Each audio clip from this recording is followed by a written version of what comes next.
This is the Greg Bedard Patriots Podcast with Nick Cattles. He's Greg, I'm Nick, and we are part of the CLNS Media Network. This episode is brought to you by Prizepicks, the largest daily fantasy sports platform in North America. Download that app today. Use code CLNS to get $50 in lineups after you play your first $5 lineup. We're going to get into the football in just a couple of minutes, but of course, we would be remiss if we did not bring up at the top of this show the shooting at the Dennis M. Lynch Arena in Pawtucket, Rhode Island. I obviously grew up in Rhode Island, spent over 30 years of my life in that state, have been to Pawtucket a bunch of times in my life. Of course, McCoy Stadium in Pawtucket for the Paw Sox before they moved to Worcester. Greg, as I understand it, saw you last night. You have spent some time in that arena. This was a shooting that happened, and 3 were left dead, including the gunman, and 2 have been hospitalized. Just any thoughts that you have on what happened on Monday evening?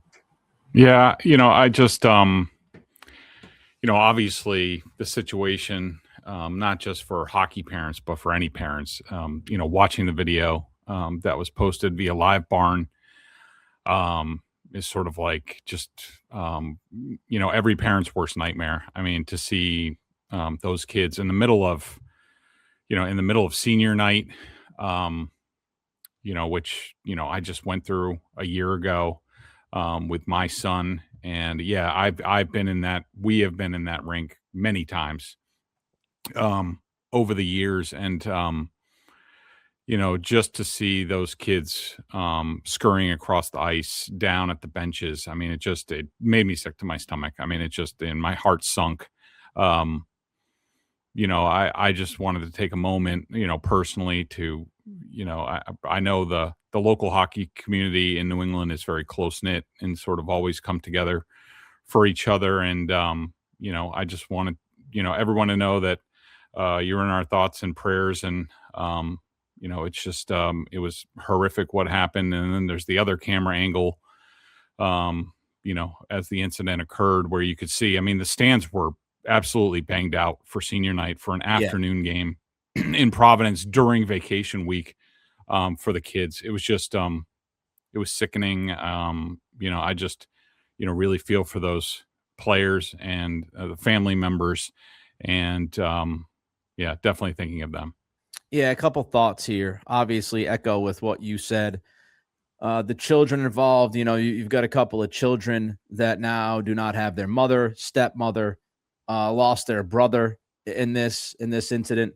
And the father took away, those people from them and then took his own life reportedly, which is just, I cannot imagine the depth and gravity of that type of tragedy in someone's life, especially someone who is not even old enough to drink or graduate college.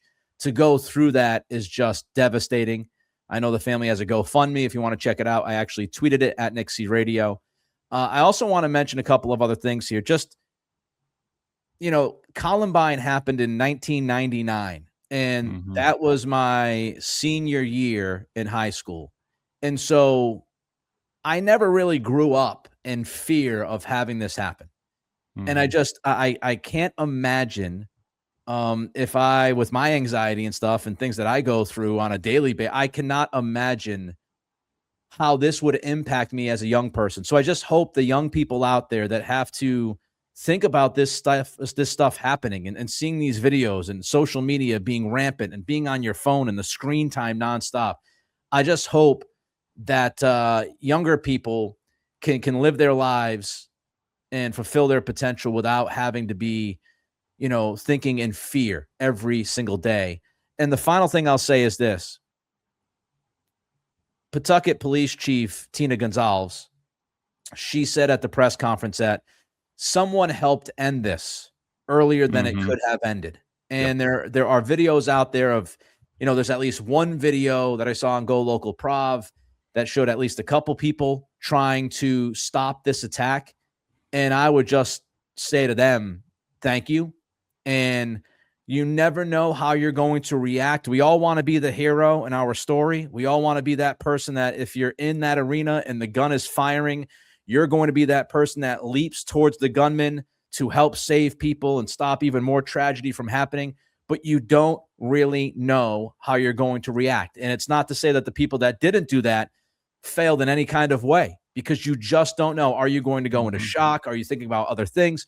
So to those people, and specifically the person that, according to police, helped end this violence, can't say enough about them. Those are the heroes to go along with the first responders. But those people in that arena that made a conscious decision in that split second to do what they did, can't say enough about those individuals. You are cherubs. So yeah, absolutely. You know, it's a good job by you, Nick, pointing that out. And I was thinking the same thing. Like we would love to think that we would step up like those heroes did in that situation, but you know, we just don't know. And for them to do that and put an end to, you know, what it could have been even worse, you know, just God bless those people.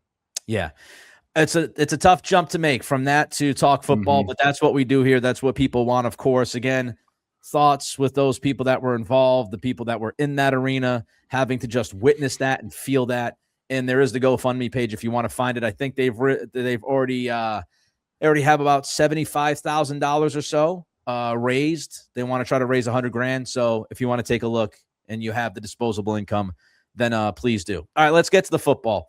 So the Miami Dolphins released not one, not two, but three veterans within the last 24 to 48 hours, Greg.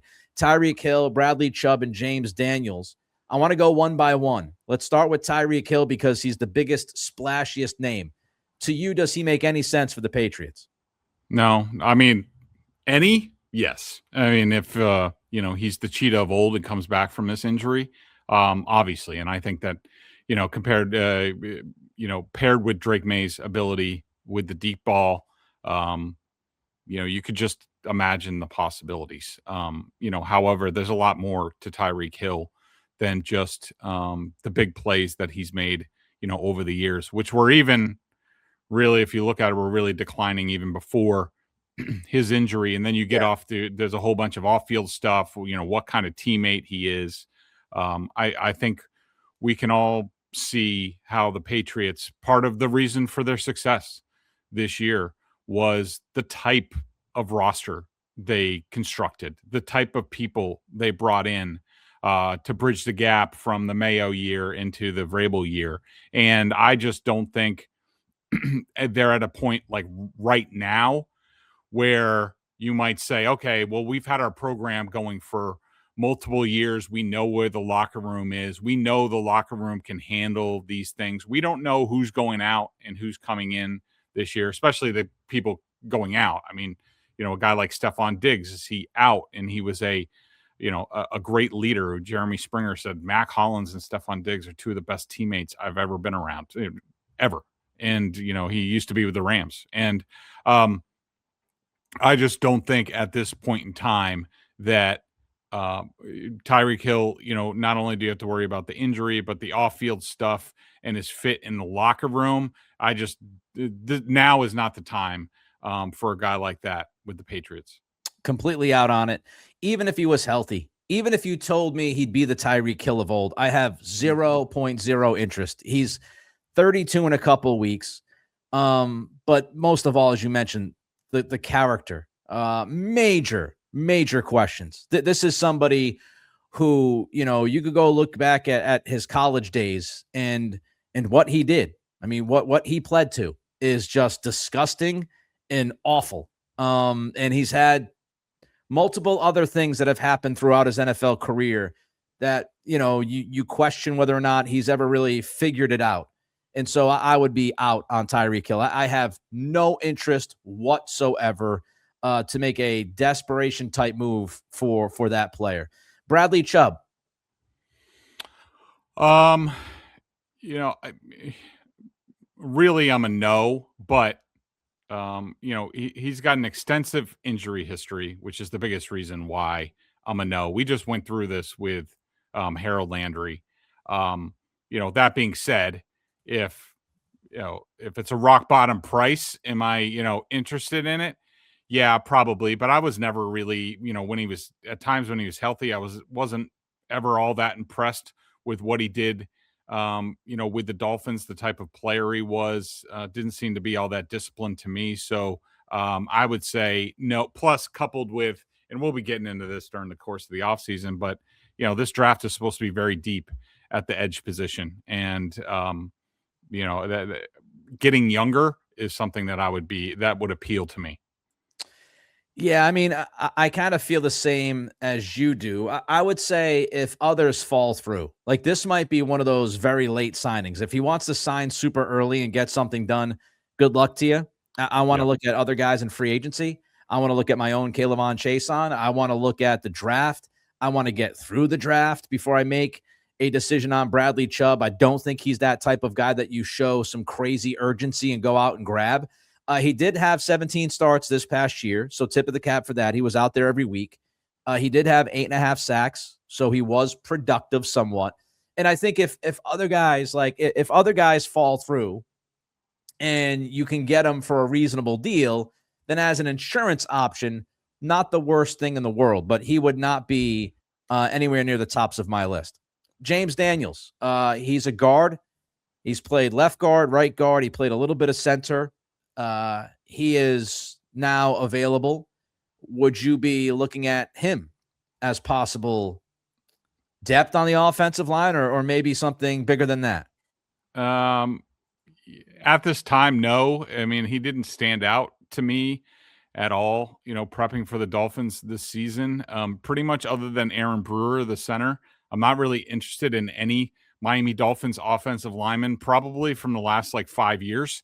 So, that's another position where unless there are guys there that I would be interested in a stopgap at guard to buy you time to get people ready. For instance, a Joel Bitonio from the Browns, Yeah. where Vrabel was a year ago. Now there's rumors about him retiring, but yeah, if I'm gonna go the old guy route, or at least the retread route, it's going to be somebody like Bitonio that I know what I'm getting out of him and how he's going to fit into the room. But that's another position where I'd rather just go younger and start to build the foundation for that offensive line that Drake Maye is going to be behind, hopefully for years.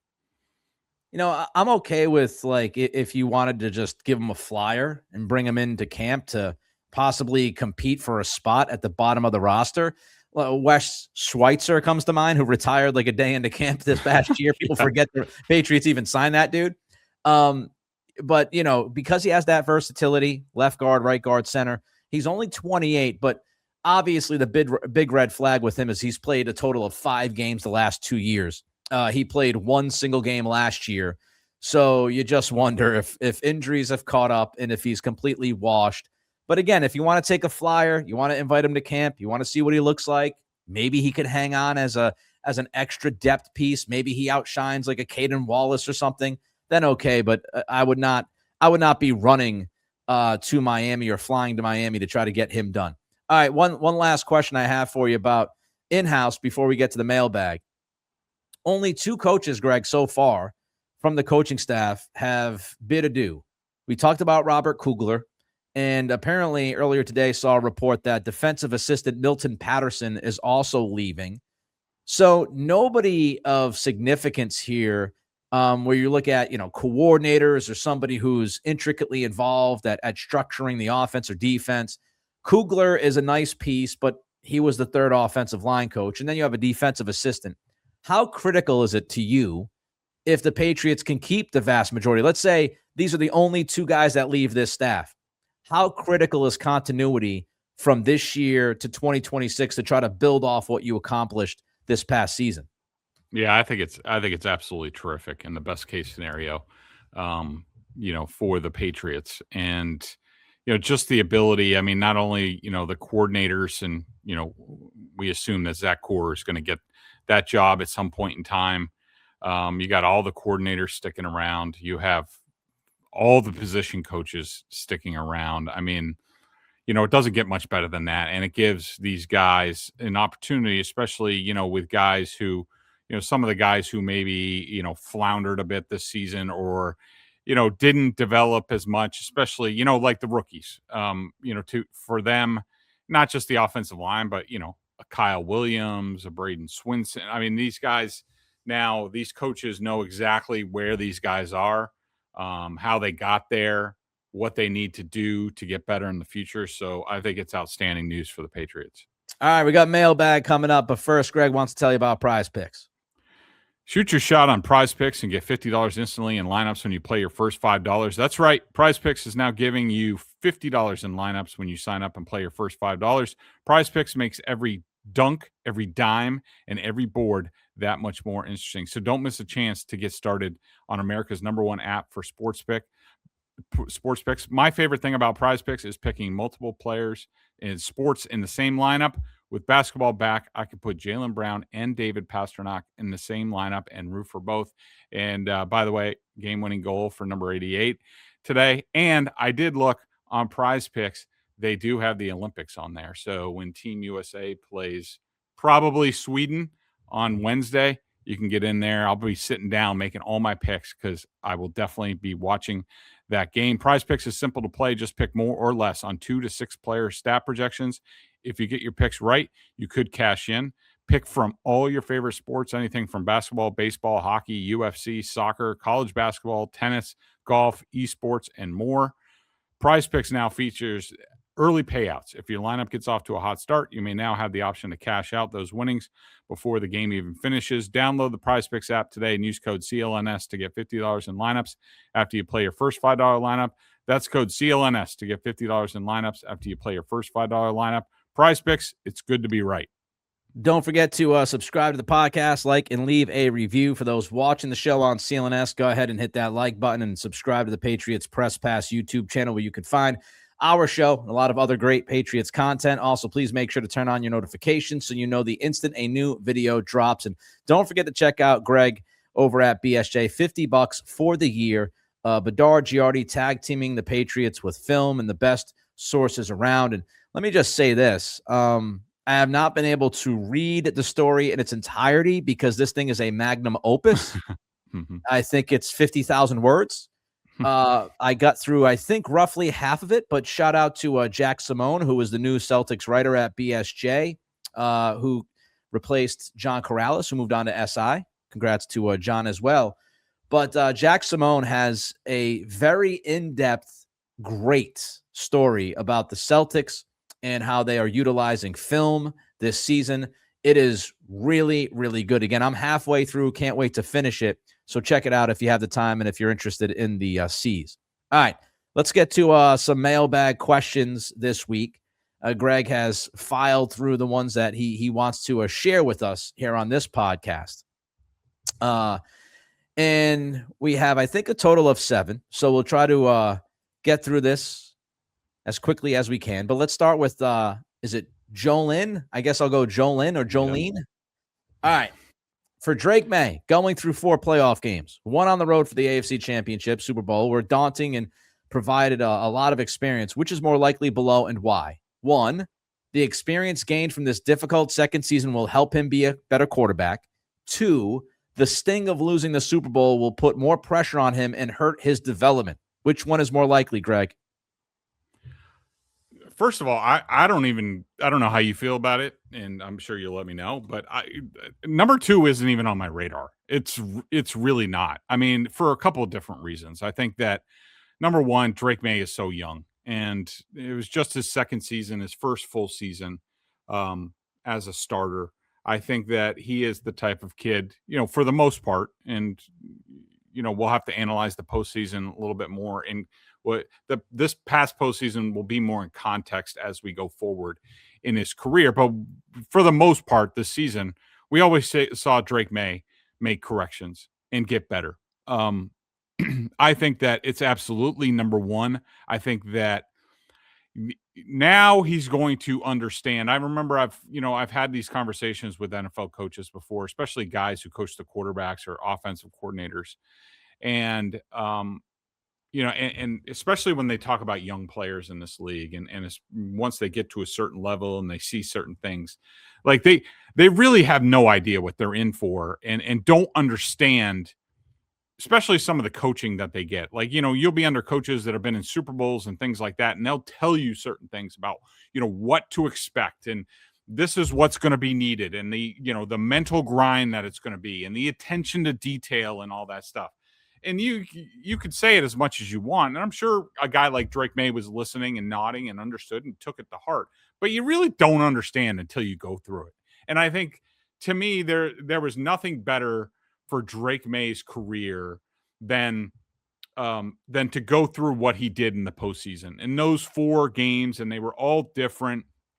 And he found a way to help contribute to wins in 3 of them. Yes, lost the Super Bowl.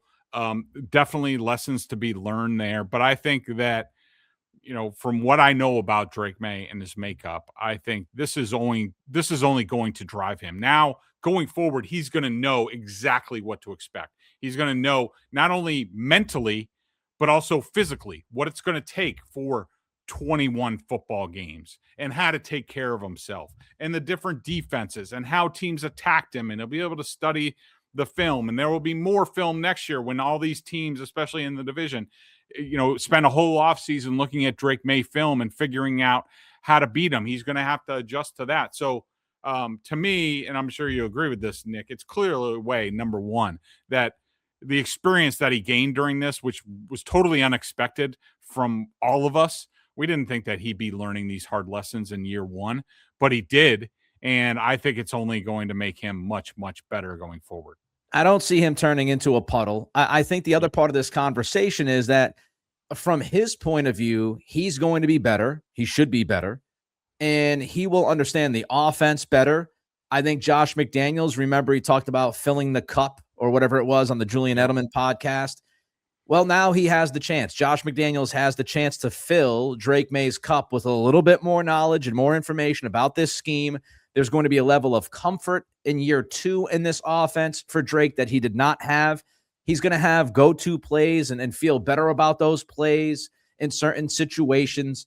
I think, he will take better care of the football than he did in the postseason. He did a pretty good job of that all year long until he got to the postseason. I think he got rattled. And a lot of that is first time, man. Again, he was thrown into the deep end. And it's not to excuse his performance. He wasn't good enough, but he was thrown into the deep end. And so the idea of covering how young he is, and when Greg and I talk about when McDaniels joins the organization again, and we talk about, hey, this is year 1, and you got to build this up, and this is why Josh McDaniels being the hire, I thought was important, because he comes back for year 2. There was no danger of him leaving this program, even though some people floated it out there. I never believed Josh McDaniels was going to be gone after year 1.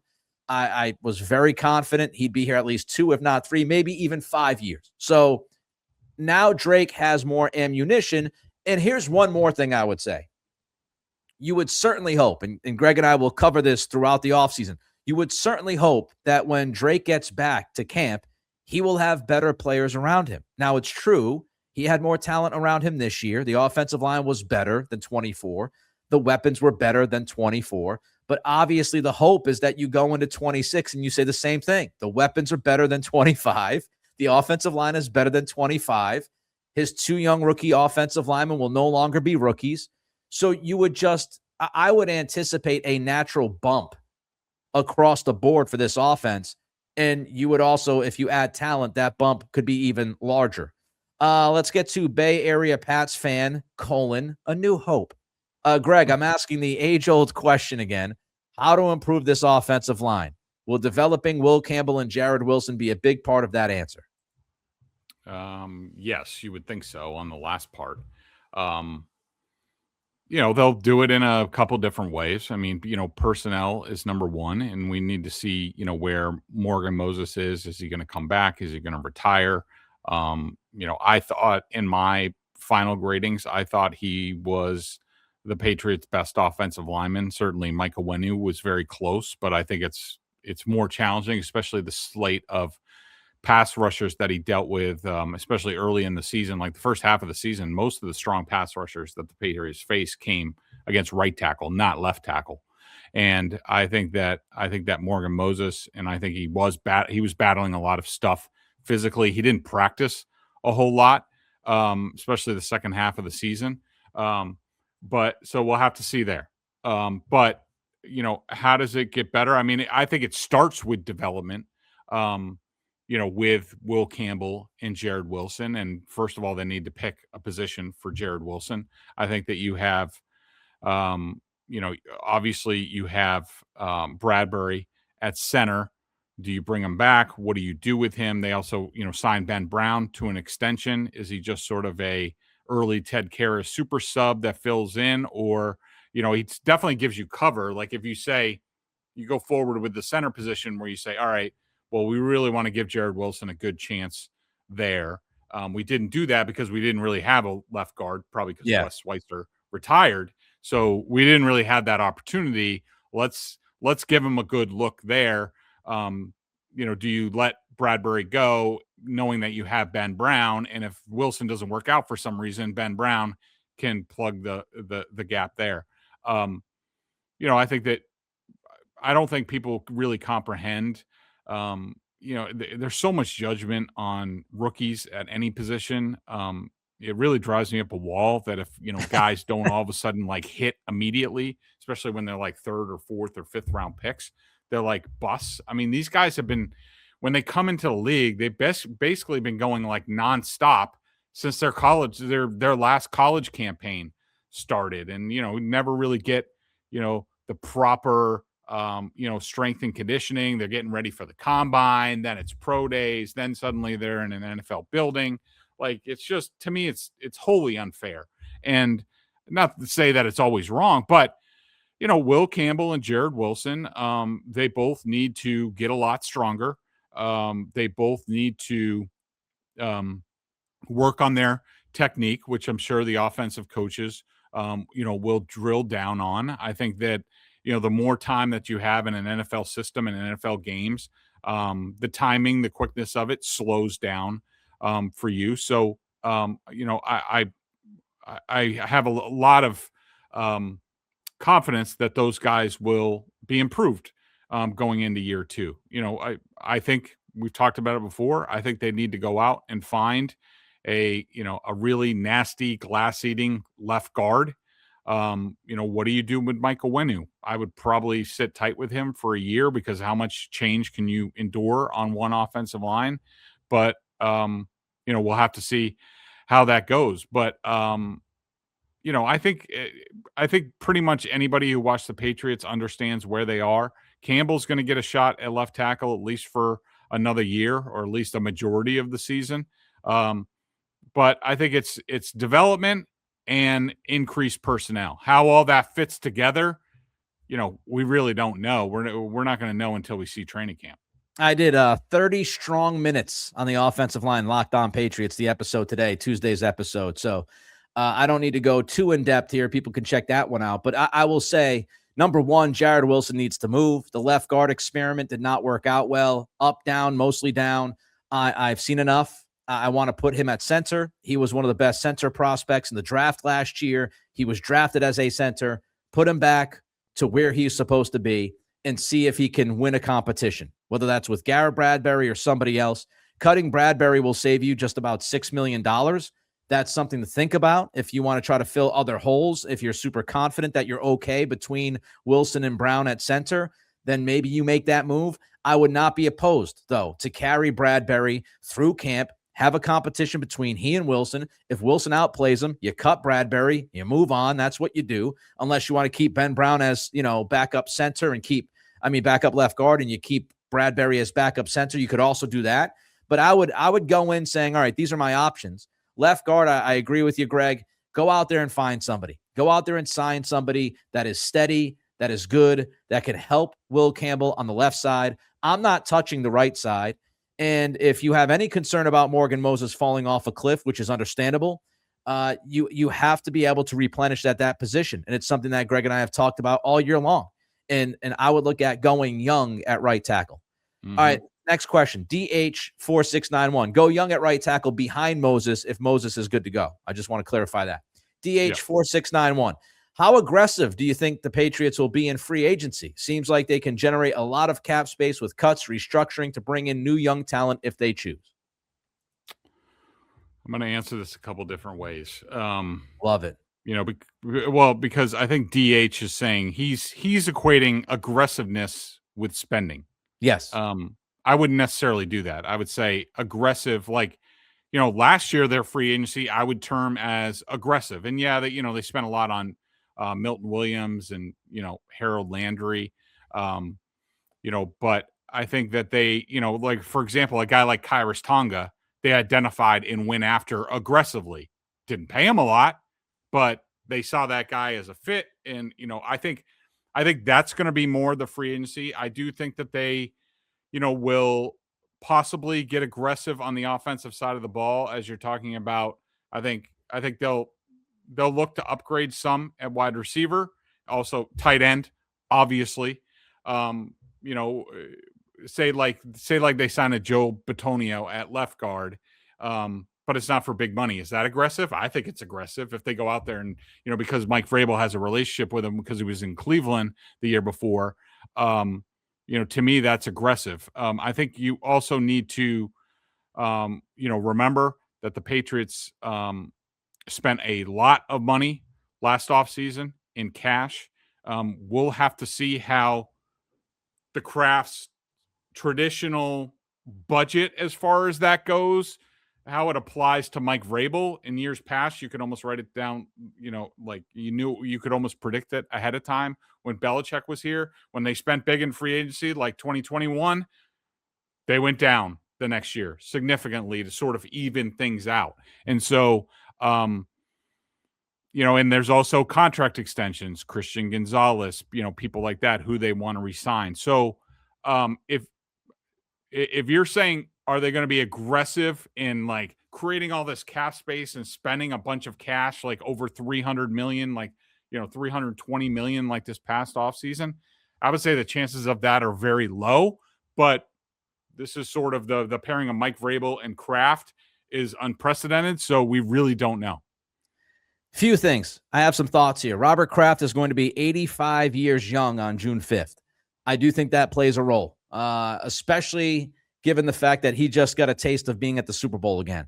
I think this owner wants to win one more before his time is done. And I do think that could motivate him to maybe be a little bit more aggressive than he would be under, normal circumstances.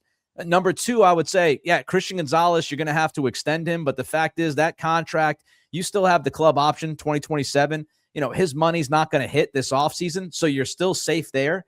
You got to look at Drake Maye. Drake Maye is going to be extension eligible after 2026. Again, the money won't hit right away. It'll eventually hit. But those two extensions, you've got to be thinking that this offseason could be the last time that you could take a couple of major swings, some big swings. Because if you've got to give Gonzalez his money, you're going to give May his money, it's going to be more difficult in 27 and 28 to make a substantial move because of those contracts. So I'm looking at this offseason, and I do think they will be aggressive. I agree with Greg, though. I don't think the definition of being aggressive is going out there and spending at the top of the market at 4 or 5 different positions. You got to pick your spots. And I think, you'll be aggressive. For example, if you decide to go out and trade for a Maxx Crosby, super aggressive move. That might be the one big swing you take when you look at the very top of the market, because you don't want to, again, take 4 or 5 gigantic swings. If you don't go for Maxx Crosby and you go for another free agent at edge, then you might be able to sign that guy to a bigger contract and then, pivot and go to receiver or something and make a move there and pay money at that position as well. I do think, though, overall they will be aggressive. I do think Mike Vrabel wants to be aggressive. I think he wants to be aggressive but reasonable and not be reckless. And I think, that's the conversation they're having. We want to be aggressive, but we don't want to be crazy. And so how do we get the job done following those guidelines? It's not going to be the easiest thing in the world, but I do trust this front office after the 1 year we've seen them work together. All right, we have more mailbag questions. Want to remind you, though, CLNS YouTube channels, behind-the-scenes content, Celtics podcast, the NBA History channel, Patriots Press Pass, and Bruins Rinkside. Also, don't forget, Prizepicks. Download the app today. Use code CLNS to get $50 in lineups after your first $5 lineup. Main man. Can a running back develop vision? Henderson seems to have none. or perhaps he just needs to develop more patience. He's got like blinders on like that. I never, I'll start here. I'll never put limitations on what a player can and can't do. Just when you say like somebody can't do something, somebody does it. And, I will say that I think, I think the short answer is yes. I do think that he can develop vision and cutback ability and things like that. I think it will be a slow process. Like, do I think that TreVeyon Henderson is going to be the same runner and style of runner 5 years from now that he was as a rookie? No. And, I think I'm sure there will be drills that he will look at. I'm sure he has some sort of trainer that he works with that they will do certain things, and the Patriots will put him in certain paces to develop his vision and cutback ability and second effort stuff and things like that. But I wouldn't expect like overnight that I think next season TreVeyon Henderson is going to be a different player. To me, where he is right now, I think he's very much a straight ahead player. I don't think that I will say this about TreVeyon, and we talked about this over the course of the season. I still don't think the game has slowed down for him yet. It happens with different players at different times, and that it didn't happen for him as a rookie. I'm not ready to indict him on that. It could happen before next season. It could happen in the middle of next season. So the short answer is I do think that he can get better, but for the most part, I think he's pretty much going to be the type of back that he is now, which is a straight line, sort of a track guy that is, one cut maybe and go. And if the hole's there, he'll take advantage of it. If it's not, I would look for more development for him in the passing game. I think he needs to start by getting he needs more flexibility in his hips. He needs to be more of a fluid athlete, and I think he can make strides in that area.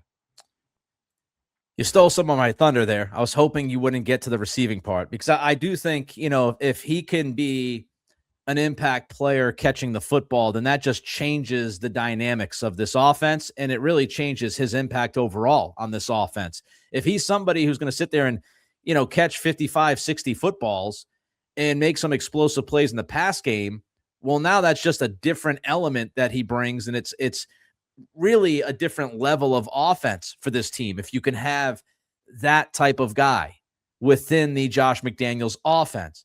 When I look at his vision, this happens every single rookie we look at. They have to work on something, every single one. And every player, for the most part, has to continue to work on something, they will tell you. So as far as acquiring the vision that he needs to make him more effective, we'll see if that we'll see if that happens. We'll see how much of, as Greg said, how fast the game was happening in front of him, how much that impacted his vision. Maybe he just didn't trust what he saw in front of him because things were going a little bit too fast. If things slow down, maybe in his mind, he gets a better picture of what's going on, and he's more thinking about creating a play than just, I got to hit that hole. I see what I see. I got to go. Let's put it this way. TreVeyon Henderson was a highly, highly touted prospect out of high school, and he went to Ohio State. He was a very productive player in college. Doesn't mean that he has, again, everything figured out, but he has a lot of talent. And I don't want to downplay that talent, because he might not have been as good in pass protection this year as we thought he would be, because his vision wasn't very good. He's still a very, very talented guy who can be a weapon for your offense and can make a big impact for this offense in 2026. And so we'll see. We'll see how that game slows for him. We'll see if the vision gets better. But even if the vision doesn't get better, having that home run ability, and if he can add the pass catching, which I think he can, I think they didn't want to put too much on his plate because it was going so fast for him this year. If he can add that part of it, then he's going to be a productive player. I mean, this is a guy that still, he had over 1,000 yards combined this year, receiving and rushing, and he finished with 10 touchdowns. So, I mean, that's a good rookie season. Not everything is perfect. He's got to get better, and we've talked about it, but I think he has the talent. Nick, one more thing I want to mention also Sure. that and we've seen this with other backs in the NFL, and I'm trying to come up with a comparable, but it's a little bit tough for me. But DeMarco Murray is a guy who stands out to me that different back because he was 6'1". And one thing that TreVeyon Henderson is a small back. He really is. He's built well, but he's small. He's like 5'10", like maybe. But I remember, DeMarco Murray wasn't really much. And then the Cowboys offensive line became a machine. I mean, they had a great offensive line. I remember going and doing a story on that offensive line, when Ezekiel Elliott came after him. And basically, if the Patriots get a lot better on the offensive line, TreVeyon Henderson is going to be a lot better. And so if I did not like the run blocking on this unit. They struggled for half the season getting to the second level. They executed a little bit better at times. Ramondre Stevenson was as good as he was because he took a run that should be 0 or 1 yard and he made it 4 or 5 or more. And TreVeyon Henderson just couldn't do that yet. But, if all of a sudden the Patriots, Will Campbell gets a lot better, they get a kick-ass left guard that bites kneecaps. Jared Wilson is really good at center. Michael Wenu slims down. Morgan Moses or maybe some young 31st overall pick at right tackle who really is powerful in the run game where Morgan Moses wasn't. All of a sudden TreVeyon Henderson is going to look a lot better. So I just wanted to also point that out. Yeah, DeMarco Murray, rookie season, let's call it 900 yards. He had 897. He only played 13 games that year. 10 games the next season, 663. 14 games the next season in 2013, had 1121. And then there's the season that Greg's talking about where he carried the ball 392 times. And he finished with 1,845 rushing yards. But he had almost 400 freaking carries. To give you a good idea, the most carries he had in his career, aside from that 2014 season when he had 392, was 293, 100 less carries. So there was that one big pop. I like what you said about Ramondre because I was kind of thinking the same thing as you were talking about DeMarco Murray, Greg. What also doesn't help TreVeyon Henderson, and I know some people did not want to hear this because they were so excited to dump on Elliott Wolf last year about every single solitary thing. Well, look, the Michael Wenu contract wasn't too bad at the end of the day. The Ramondre Stevenson contract wasn't that bad at the end of the day. He got things wrong. Kyle Duggar was a bad contract at the end of the day. But Ramondre Stevenson, I'm not saying this. Greg's not saying this. I will tell you what Ben Solak said of ESPN leading into the Super Bowl. He said, if you look at some of the things that Ramondre does, the eye test, his analytics, the statistics, he's like a fringe top 10 guy at that position in the league. So, I think because of the fumbles, people's brains broke about Ramondre Stevenson. Yeah. And what we saw at the end of the year, folks, was one of the better backs in football. So I think it doesn't help TreVeyon when you give the ball to Mondre, and as Greg says, he should get like a yard, and he ends up with 7. And then you give it to TreVeyon, and he should probably get 3 yards, and he gets 1, or he gets stuffed. That doesn't help because he's constantly being compared to Ramondre Stevenson and what he does, and they're different backs, but they both could be very talented, impactful backs. By the way, just real quick, I just looked back. So that Cowboys offensive line, you said that was the 2014 season, I think. So first of all, I remember going down to Dallas, and Bill Callahan was the offensive line coach for the Cowboys at the time. Like Jerry made him one of the highest paid assistant coaches in the league. And Bill Callahan's up there, top 5 offensive line coach of all time. That line was Tyron Smith in his 3rd year, I think. Stud. Ronald Leary was a really good college free agent. He was in, I think his 3rd year. Travis Frederick at center was a freaking stud. He was in his 2nd year. Zach Martin was a rookie stud. And then Doug Free at right tackle was really good. That offensive line was freaking awesome. And so, if the Patriots go from, average offensive line to B, over the next couple of years to B to A, TreVeyon Henderson's going to eat, and he's going to look pretty good. Zach Martin from Wisconsin. Notre Dame, Fighting Irish. Oh, Put some respect on That's it. the center. That's the center. Travis Frederick was. ZR Stacy, greetings. Considering there is still work to be done with the roster in general and picking near the end of the first round of the draft, which scenario might offer the most value? A, the 50-year option tied to a first-round rookie's contract. When I ask these questions, I feel like I'm a game show host. A, the 50-year option tied to a first-round rookie's contract. B, No whammy. Trading back into the second round for more draft capital. Or C, as a trade chip for an impact veteran. Greg, pick 31. What do you want to do with it, pretty much? Well, Mr. Dawson, I've thought about this a very long time. And my number one choice is, first of all, the 5th-year option. It does, to me, Nick, I don't know how you feel about it. To me, it doesn't really matter, because if you look at Christian Gonzalez, no one's talking about a 5th-year option. Like, if he plays up, if the first rounder plays up and is really good, you're going to extend him and try to, not be the freaking Dallas Cowboys going, 5th-year option, franchise tag, being stupid. Like, you're going to try to get it done early, try to get, cost controls down. So the 5th-year option, I don't really care. It might matter more, with maybe a quarterback or something that might take time. I don't know. I just don't think it's very much. The trade chip for an impact veteran, that's interesting only because, for example, I was just listening to Felger and Maz, and Big Jim Murray brought up. What'd you say? Condolences. Yeah, I know. I was in the shower. I had to have something on. And he brought up Brian Thomas Jr. from the Jaguars. You listen to Felger and Maz in the shower? Yeah. Mm-hmm. That's more disturbing than just listening to Felger and Maz. Okay. I listen to podcasts and or Felger and Maz in the shower. Put on some music, Bedard. Jeez. Nah, I like, normally it's like rewatchables or something like that I have on. But 31 for Brian Thomas Jr. Yeah, I might be interested in something like that. But for the most part, my number one answer is trade back, pick up picks, get younger and better, keep hitting the draft out of the ballpark. That's sort of the Seahawks blueprint. I saw Savage on Twitter post this, and oh God, I know.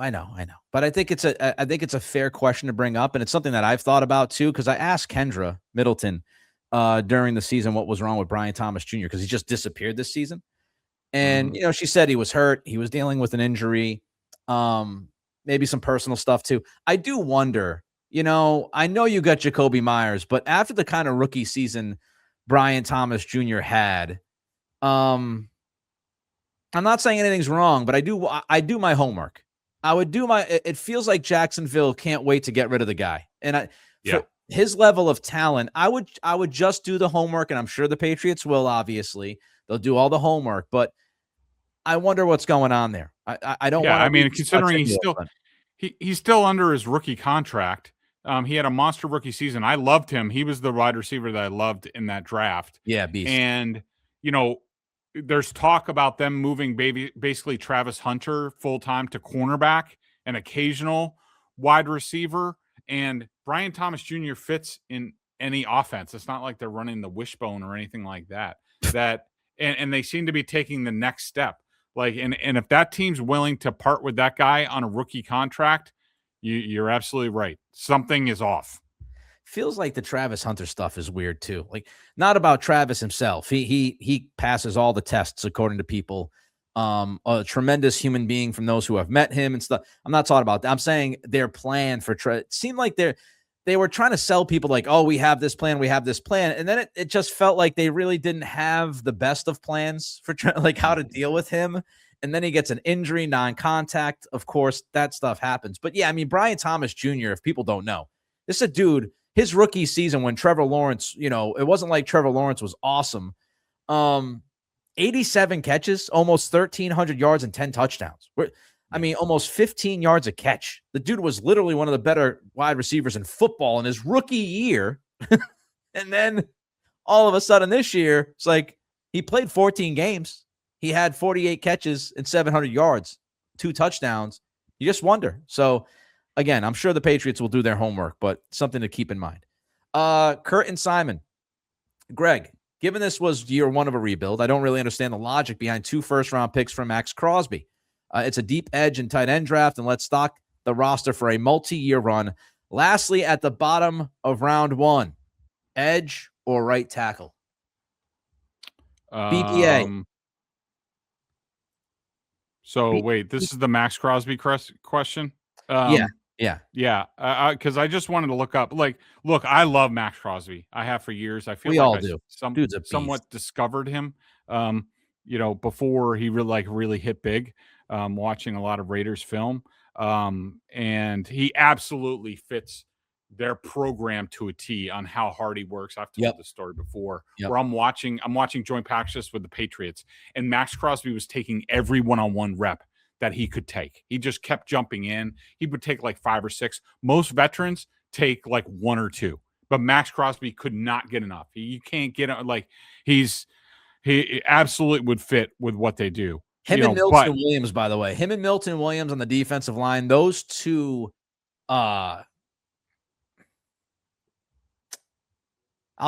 character guys, but those two guys with the types of motors that they have, and they're their relentlessness. Offensive lines would hate having to play against Maxx Crosby and Milton Williams. Christian Barmore is really good too when he gets going, but again, Crosby and Williams, they never stop. They will chase guys down from the back. They want to just, Greg says it, bite kneecaps. They want to go after you, man. That would be a miserable day at the office for an offensive line. Yeah, I mean, but in general, like I just don't think the Patriots are at that point to trade for 2 first-round picks for one player. And remember, Maxx Crosby, he's going to be 29. It feels to me like he's got a lot of mileage on that. He has, the last 2 years, he has played 12 games and 15 games. He probably could have played at the end of the year. This past year, we all know, what went down with the Raiders. But, unfortunately, I feel like the Patriots just aren't in that place yet. So, and plus this defense, it seems like this is lining up to be more of, hey, let's address our offensive needs in free agency, be aggressive and targeted. And surgical was the word that I was going to use as far as, what I thought the Patriots did in free agency last year. I think they'll do the same thing, be surgical, have guys that they go after, maybe mid-tier guys that they maybe overpay a little bit, like a Robert Spillane, to get them into the fold quickly. And then I would probably, because they basically used free agency last year on defense. This year, I would use the draft on defense. It's a strong defensive draft. It seems that way, especially in some of the places where the Patriots need help. So, yeah, no, I'm not interested in trading multiple first-round picks for an aging defensive player. I will fully break down the Maxx Crosby situation. Locked On Patriots Wednesday. Let's end with this little zinger from NA Trader. Greg, you might want to add some new Patriots sources since your current ones keep lying to you about Drake's shoulder. Not really a question. It's a suggestion, really. Advice. Yeah, suggestion. He basically said, how come he didn't hashtag do better? Which almost always wants me. I at least mute the person, if not block them. Don't tell me to do better. Ever. I may be wrong, but I'm trying. You're saying that I'm not trying. Yeah. But anyways, that's like people go are you even watching the games? Nope. We're not watching the games. We're not watching the games or the film. We're just, we're just hanging around. Just pop on the podcast and do what we do. Yeah. And I said I was done talking about Drake Maye's shoulder, but I had to put this in. So I did just I replied to all the BSJ member questions in my chat. But this one was not liked by the BSJ member community. I think it got downvoted, thumbs down, 24 times or something like that. What I said to him was, I am very comfortable with my Drake Maye reporting. And, you need to answer a few questions for yourself. First of all, one thing that you need to understand, there's a difference between injured and being beat up, hurt, that sort of thing. Okay. I think we can all agree that for the most part, Mike Vrabel has been very honest this year, sometimes to a point. I think that Drake Maye has been very honest. And a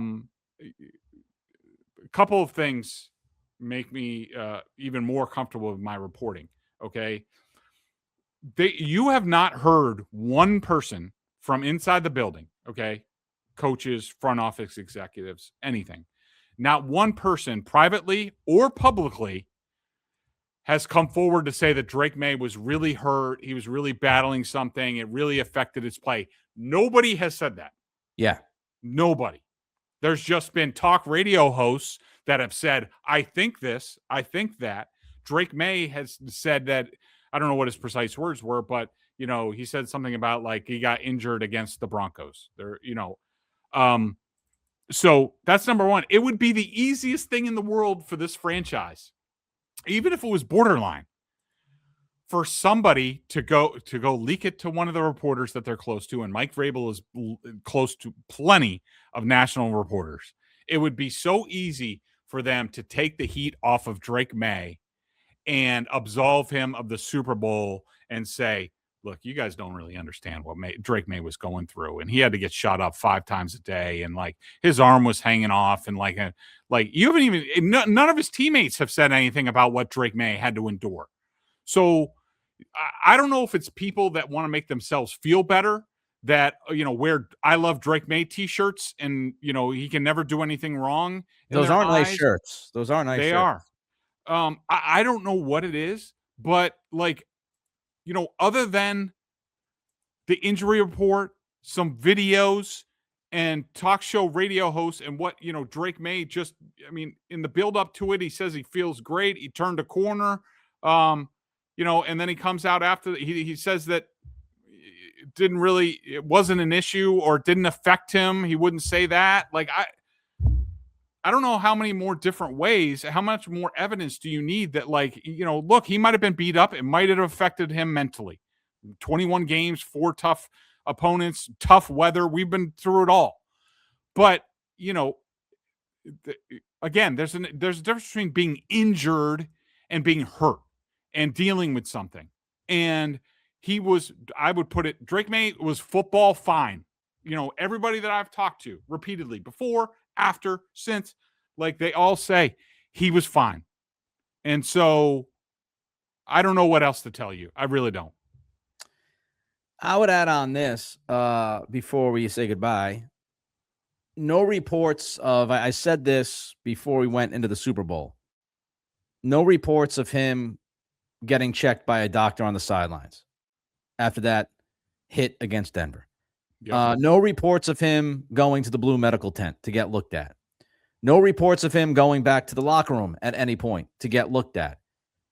No reports of imaging done or imaging showing something significant. I don't know what happened.